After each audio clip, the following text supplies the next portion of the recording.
प्रिय मित्रों, आप सबों को प्रेम भरा नमस्कार। इस समय आप ट्रांस वर्ल्ड रेडियो इंडिया की प्रस्तुति सत्य वचन कार्यक्रम देख रहे हैं। इन दिनों हम मनुष्य की सबसे जटिलतम समस्या पाप के ऊपर अध्ययन कर रहे हैं। बाइबल सत्य को प्रकट करती है, चाहे हमें सत्य पसंद हो या ना पसंद हो। लेकिन सत्य हमारे पसंद और नापसंद से बदलता नहीं है। सत्य की जानकारी हमें सतर्क करती है कि हमें क्या करना चाहिए और क्या नहीं करना चाहिए। दोस्तों, हम परमेश्वर के नियम को बदल नहीं सकते, इसलिए परमेश्वर के सत्य को जानना या उसके नियम को जानना ही हमें परमेश्वर के स्तर की ओर या उसके स्तर तक ले जा सकता है। हमने जाना है कि संसार में सबने पाप किया है और पवित्र परमेश्वर से पाप के साथ मिलना संभव नहीं है। पाप ने मनुष्य को परमेश्वर से और अपने संगी मनुष्यों से भी अलग कर दिया है। यही कारण है कि संसार समस्या का सामना आज कर रहा है। यदि मनुष्य के पाप धुल जाए या ढांपे जा सके तो सारी समस्या एक साथ हल हो जाएगी। इसी सोच के बीच दाऊद एक वाक्य इस प्रकार कहता है, धन्य है वह मनुष्य जिसे परमेश्वर पापी ना ठहराए। दोस्तों, क्या यह संभव है? रोमियो के पत्री के अंदर आज हम इसकी संभावना को देखेंगे। इसलिए आप बाइबल के अंदर रोमियो की पत्री 4 अध्याय 6वां पद निकाल लें और यहां से हम अपने अध्ययन को आरंभ करेंगे। मित्रों, पिछले अध्ययन में हमने देखा कि अब्राहम ने परमेश्वर पर विश्वास किया और यह उसके लिए धार्मिकता गिना गया। आज हम अपने अध्ययन के क्रम में आगे बढ़ेंगे और देखेंगे दाऊद के विषय में। आइए हम पढ़ते हैं रोमियो की पत्री 4 अध्याय उसके 6 पद। यहाँ पर लिखा हुआ है, जिसे परमेश्वर बिना कर्मों के धर्मी ठहराता है उसे दाऊद भी धन्य कहता है। दाऊद व्यवस्था के अधीन था, परंतु अब्राहम नहीं था, क्योंकि उसके जीवन काल में व्यवस्था नहीं दी गई थी। मूसा की व्यवस्था 400 वर्षों बाद आई थी। यद्यपि दाऊद व्यवस्था के अधीन था, व्यवस्था उसे कभी उद्धार नहीं दिला पाई थी। इस कारण दाऊद उस वरदान का वर्णन करता है जो परमेश्वर की गिनती में कर्म रहित धार्मिकता है, क्योंकि दाऊद के कर्म सब बुरे थे। अतः धार्मिकता कर्मों से पूर्ण रूपेण अलग और भिन्न थी। धार्मिकता सर्वथा भिन्न सिद्धांत से प्राप्त होती है। हम रोमियो की पत्री 4 उसके 7 पद में पढ़ते हैं, धन्य है वे जिनके अधर्म क्षमा हुए और जिनके पाप ढांपे गए। यह भजन संहिता 32 के पद 1 और 2 का सीधा संदर्भ है। यह दाऊद का एक प्रायश्चित विषयक भजन है। भजन संहिता 51 एक और प्रायश्चित विषयक भजन है। ये पद दाऊद के बड़े पाप और उसके अंगीकार तथा स्पष्टीकरण का फल थे। धन्य है वे जिनके अधर्म क्षमा हुए। क्या आप उन धन्य मनुष्यों में से एक हैं? मैं इस संगति में उस संख्या में आकर प्रसन्न हूँ। धन्य का अर्थ है पाप क्षमा का वह महिमामय अद्भुत आनंद। यह सबसे महान कथन है जिसका अनुभव दाऊद को हुआ था। अधर्म अर्थात अव्यवस्था। दाऊद ने जानबूझकर व्यवस्था का उल्लंघन किया था। उसने अज्ञानतावश पाप नहीं किया था।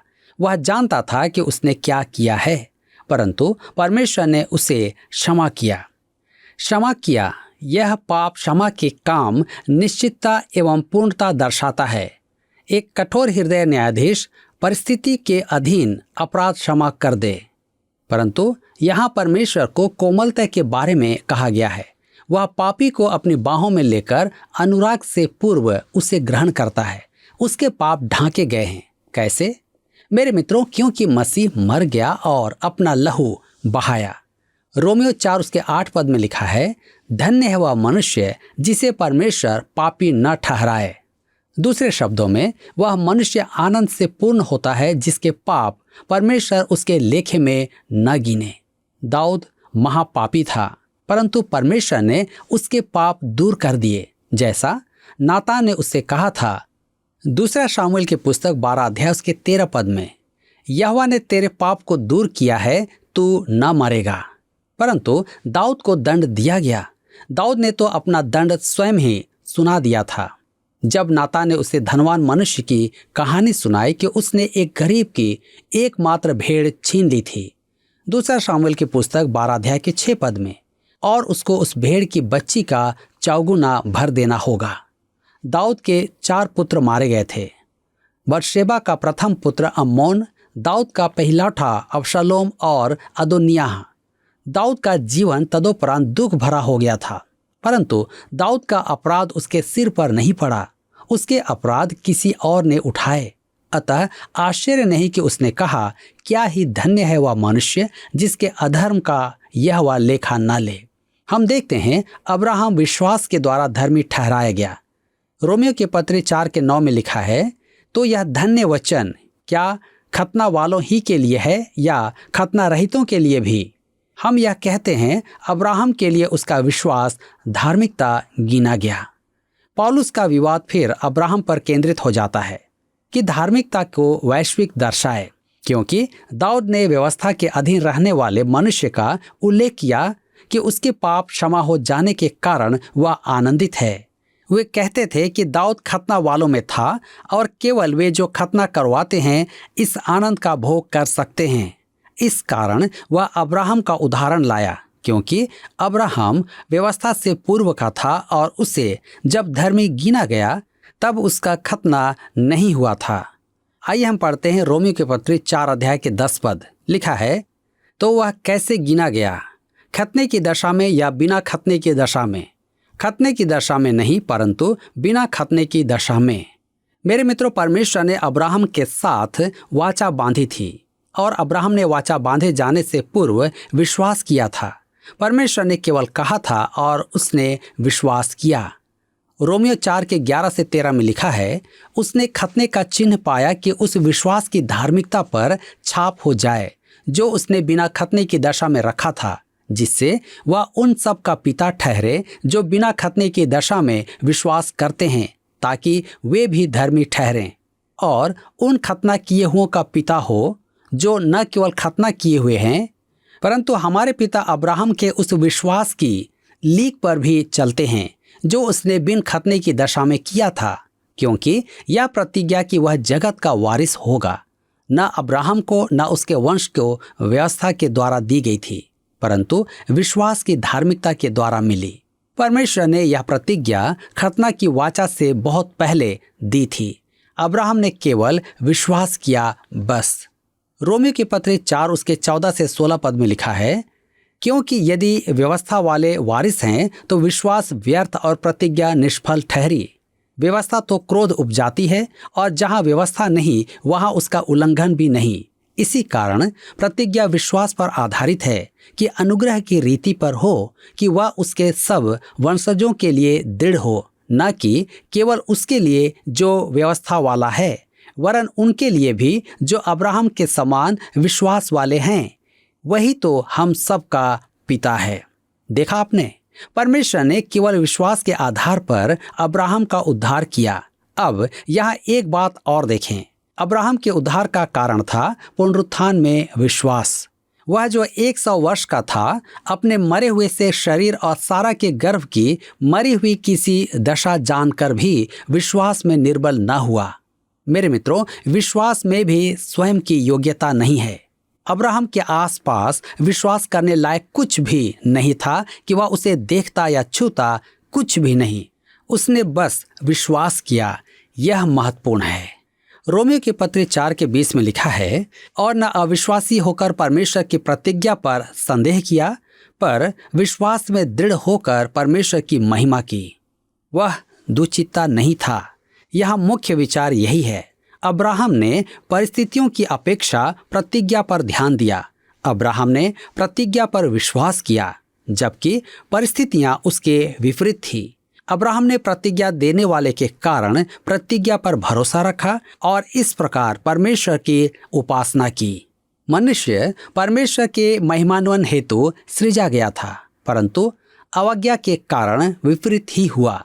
मेरे मित्रों, परमेश्वर के महिमान्वन का एकमात्र कारण है परमेश्वर में विश्वास रखना। रोमियो के पत्र 4:21 में लिखा है, और निश्चय जाना कि जिस बात की उसने प्रतिज्ञा की है वह उसे पूरा करने में भी समर्थ है।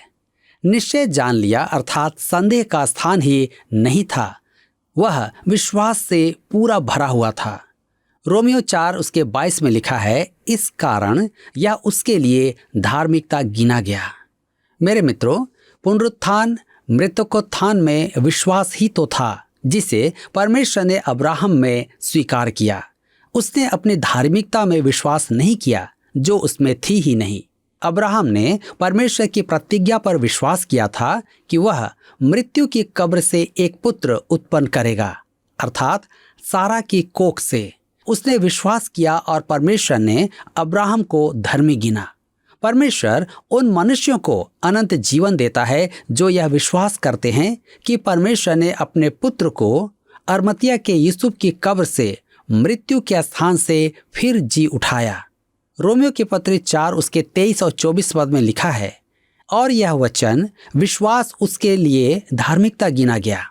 न केवल उसी के लिए लिखा गया, वरन हमारे लिए भी, जिनके लिए विश्वास धार्मिकता गिना जाएगा, अर्थात हमारे लिए जो उस पर विश्वास करते हैं जिसने हमारे प्रभु यीशु को मरे हुओं में से जिलाया। सारा की कोख कब्र की नाई थी, वह मृत्यु का स्थान थी, परंतु उससे जीवन उत्पन्न हुआ। अब्राहम ने परमेश्वर पर विश्वास किया। मेरे मित्रों, प्रभु यीशु के कहने का अर्थ यही था जब उसने यूहन्ना रचित सुसमाचार 8 अध्याय उसके 56 पद में कहा, तुम्हारा पिता अब्राहम मेरा दिन देखने की आशा से बहुत मगन था और उसने देखा और आनंद किया। तब हम रोमियो के पत्री 4 के 25 में पढ़ते हैं, वह हमारे अपराधों के लिए पकड़वाया गया और हमारे धर्मी ठहरने के लिए जिलाया भी गया। यह विश्वास है मसीह की मृत्यु में ही नहीं, उसके पुनरुत्थान में भी। मैथ्यू हेनरी ने इसी बात को इस प्रकार कहा है, मसीह की मृत्यु में उसने हमारा ऋण चुकाया, उसके पुनरुत्थान में उसने हमारी पाप मुक्ति की। परमेश्वर उन्हें धर्मी ठहराता है जो मसीह की मृत्यु एवं पुनरुत्थान में विश्वास करते हैं। यह कैसी अद्भुत बात है। क्या आप परमेश्वर के साथ यहाँ तक पहुँच गए हैं? क्या आप उसमें विश्वास करते हैं? पौलुस ने अब तक हमें बताया कि हमारा उद्धार उस मुक्ति के द्वारा हुआ है जो मसीह ने हमें दी है। यह मुक्ति क्रूस पर बड़ी कीमत चुकाकर मोल ली गई थी। यह हमें पापों के दोष से मुक्ति कराती है, जिससे कि पाप के मुद्दे का निर्णय हो चुका है। इसका अर्थ यह है कि हम न्याय के लिए परमेश्वर के समक्ष खड़े नहीं होंगे, अर्थात हमारा उद्धार निश्चित किया जाएगा। अर्थ यह है कि मसीह में विश्वास करने वालों के लिए अनंत धाम प्रतीक्षा में है। मेरे मित्रों, इसी के साथ यहाँ पर अध्याय 4 समाप्त होता है। अपने अध्ययन को अध्याय 5 से बनाए रखेंगे। देखेंगे उद्धार के लाभ, पवित्र जनों का शोधन। यहाँ पौलुस एक प्रश्न का उत्तर देगा। यहाँ और अब के बारे में क्या कहें? मैंने स्वतंत्र विचार रखने वाले प्रचारकों को कहते सुना है। कुछ स्वतंत्र विचारक कहते हैं, मैं आगामी जीवन में विश्वास नहीं करता हूँ, मैं यहाँ और अब के जीवन को मानता हूँ। एक बार मैं सड़क पर खड़े एक आवारा युवक से बातें कर रहा था। वह मसीह विश्वास के बारे में सुनना पसंद नहीं करता था। उसने कहा, यह आकाश में मिठाई जैसा धर्म है और मैं इसकी चिंता नहीं करता। मैंने उस युवक से कहा, इसका अर्थ यह हुआ कि तुम यहाँ अभी मिठाई खाना चाहते हो, शनय शनय नहीं। उसने कहा, बिल्कुल ठीक। तब मैंने उससे कहा कि मुझे तो नहीं लगता कि वह अभी यहाँ मिठाई का आनंद ले रहा है। उसने स्वीकार किया, नहीं। अतः मैंने कहा, यह तो बड़े दुख की बात है कि यहाँ भी मिठाई ना मिले और आगामी जीवन में भी मिठाई ना मिले। पौलुस अब दर्शाएगा कि कुछ लाभ हैं जो मसीह यीशु पर विश्वास करने से विश्वासी को अभी और यहाँ प्राप्त होते हैं। जब वह मसीह में हमें प्राप्त मुक्ति पर विश्वास करने से उद्धार पाता है, सच तो यह है कि ये वे लाभ हैं जिनके लिए संसार बहुत चिंतित रहता है और पाना चाहता है। अनेक मनुष्य तो आज विश्वास के इन वर्तमान वरदानों के लिए बहुत अधिक धन खर्च करने को तैयार हैं।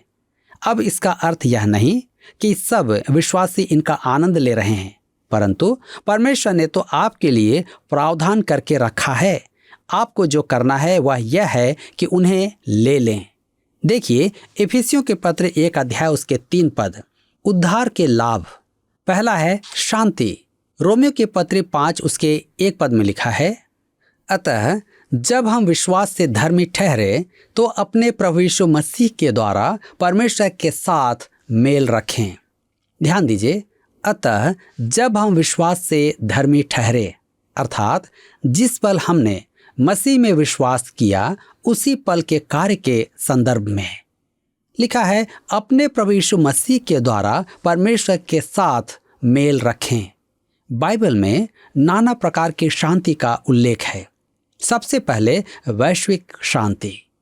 संयुक्त राष्ट्र संघ ने भी निवर्तमान या पूर्वकालिक राष्ट्रीय संघ के सदृश यह प्रयास किया है। न तो वे पहले ही सफल हुए थे और न ही आज सफल हो पा रहे हैं।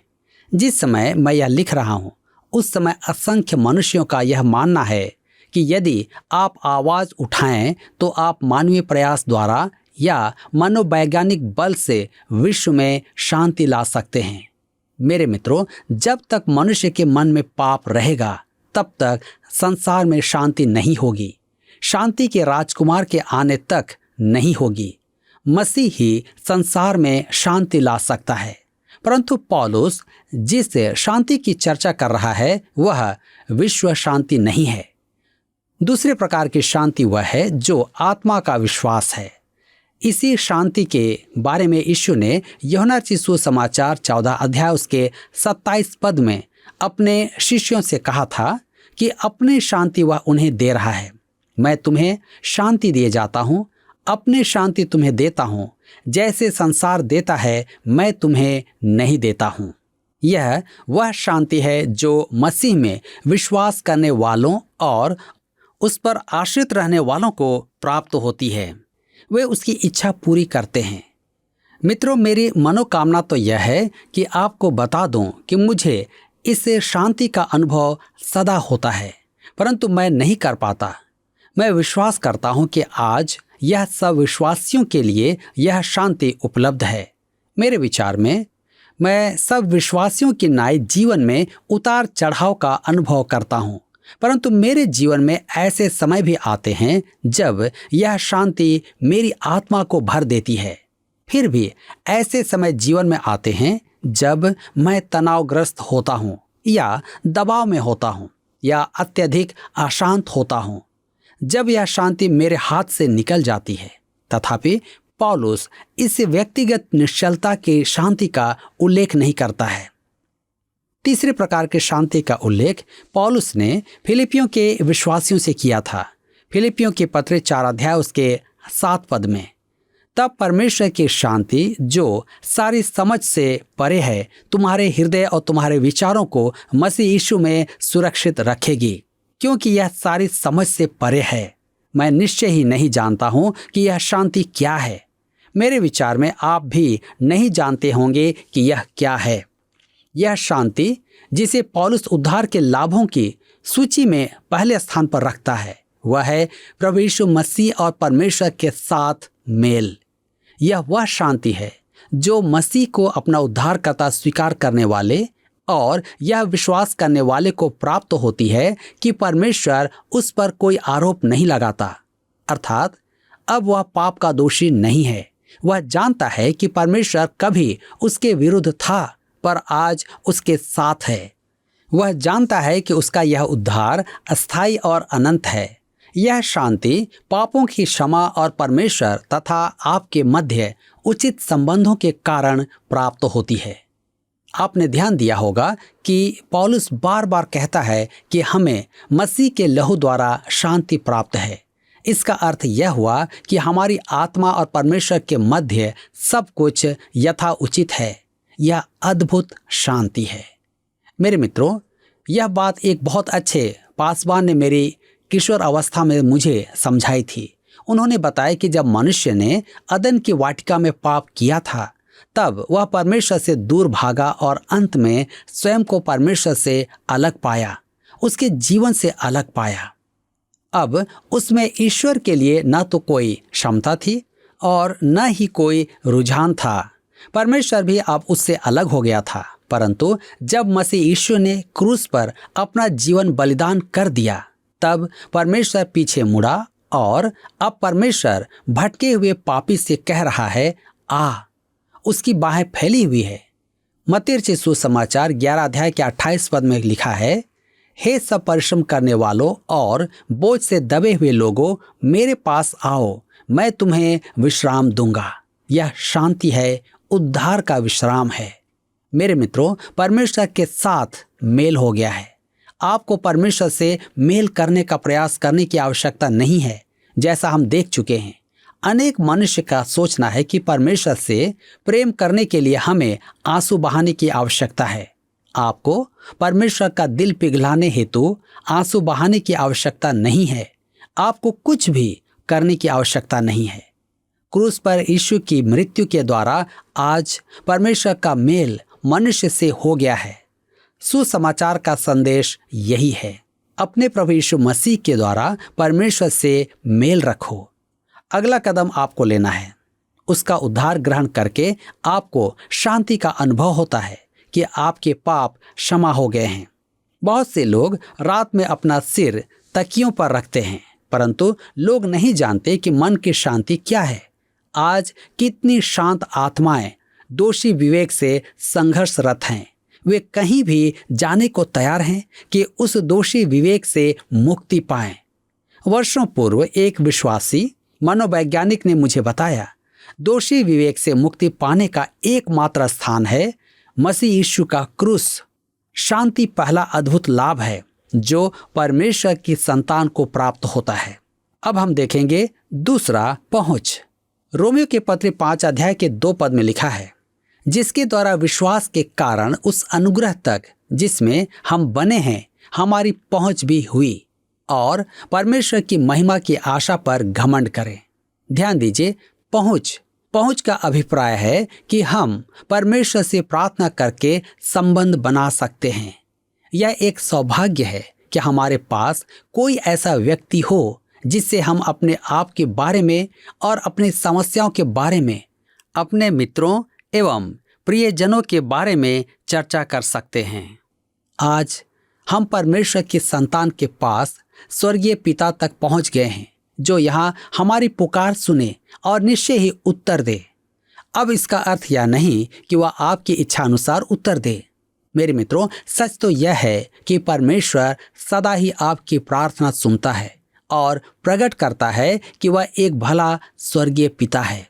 जब वह कहता है नहीं, वह अपनी बुद्धि के आधार पर आपकी प्रार्थना सुनता है, आपकी मनोकामना के आधार पर नहीं।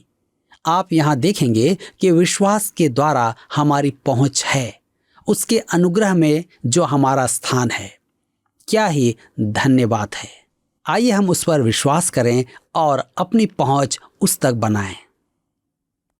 पिछले प्रश्न का उत्तर है डी, विश्वास।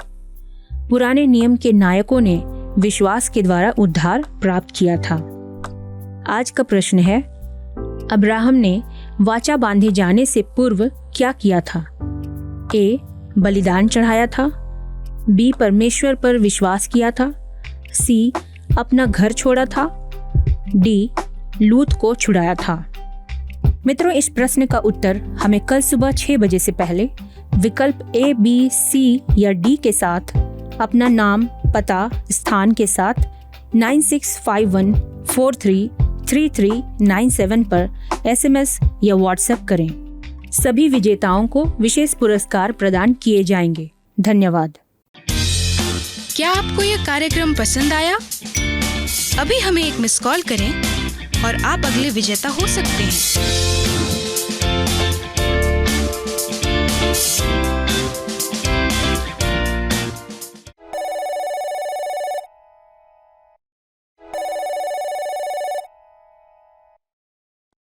प्रिय दोस्तों, आपने देखा कि परमेश्वर ने हम सभी मनुष्यों के लिए एक अद्भुत और सुंदर योजना बनाया है। हमने पाप किया, हमारे अंदर जन्म से ही पाप का प्रत्यारोपण है। हमारा स्वभाव ही पाप करने के लिए है। हम पाप करते हैं इसलिए पापी नहीं हैं, परंतु हमारे अंदर पाप का स्वभाव है, इसलिए हम पापी हैं, जो हमें परमेश्वर से अलग करता है। ये हमारी पाप की विशेषता परमेश्वर से हमें अलग कर देती है। इसलिए हमारा आत्मिक मनुष्य निरंतर मुक्ति की लालसा करता रहता है। हमारे अंदर का जो मनुष्यत्व है वो लालसा करता है और वह व्यक्ति संसार के अंदर अपनी बुद्धि से, कर्मों के द्वारा इस बात को हासिल करना चाहता है।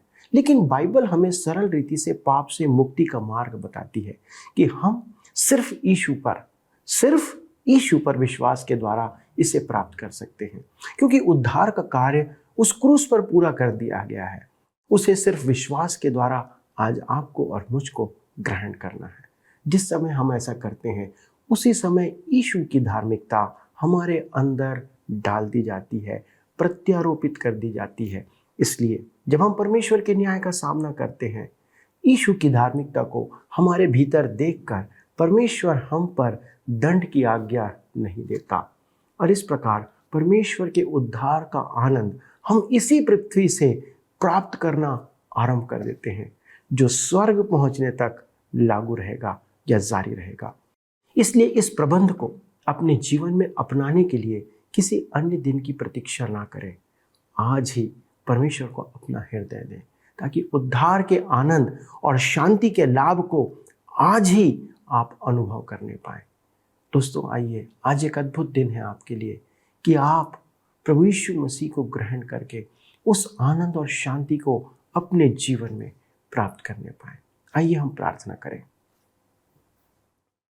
स्वर्गीय पिता, हम धन्यवाद देते हैं कि प्रभु आपने हमारे जीवन के पापों को जब देखा तो आपने स्वयं हमारे लिए वो बलिदान का इंतज़ाम किया कि हम पापों से, अपने गुनाहों से छुड़ाए जा सके। प्रभु, कौन ऐसा करता कि हमारे लिए वो स्वयं को बलिदान कर देता, लेकिन आपने प्रभु यीशु के द्वारा से इस बात को साबित किया कि न केवल आप हमसे प्रेम करते हैं, परंतु हमारी चिंता करते हैं, हमारे लिए मार्ग तैयार करते हैं। पिता, हम प्रार्थना करते प्रभु, आज इस वचन के द्वारा जितने लोगों ने प्रभु आपके ऊपर विश्वास लाया, ईमान लाया, प्रभु जी, वे पाप से, उसके दंड और दोष से छुड़ाए जा सके। प्रभु, अनुग्रह करें कि हम अपने जीवन में पाप को पहचानने पाएं। धन्यवाद के साथ इस विनती को प्रभु यीशु क्रिस्ट के नाम से मांगते हैं, आमीन। मित्रों, मैं आपको धन्यवाद देना चाहता हूं आज के अध्ययन में उपस्थित होने के लिए। मुझे आशा है कि आपने आज प्रभु यीशु के उस उत्तम वचन को सुन करके अपने जीवन में अद्भुत निर्णय लिया होगा। यदि आप अपने उस निर्णय को हमारे साथ साझा करना चाहते हैं तो कृपया हमें फ़ोन, SMS या पत्र के द्वारा इस बात को सूचित करें। और जी हाँ, आपके प्रार्थना निवेदन आप हमें निरंतर भेजते रहें, ताकि हम निरंतर आपके लिए प्रार्थना करते रहें। प्रभु आपको अनेक अनेक आशीषों से परिपूर्ण करे। जय मसीह की।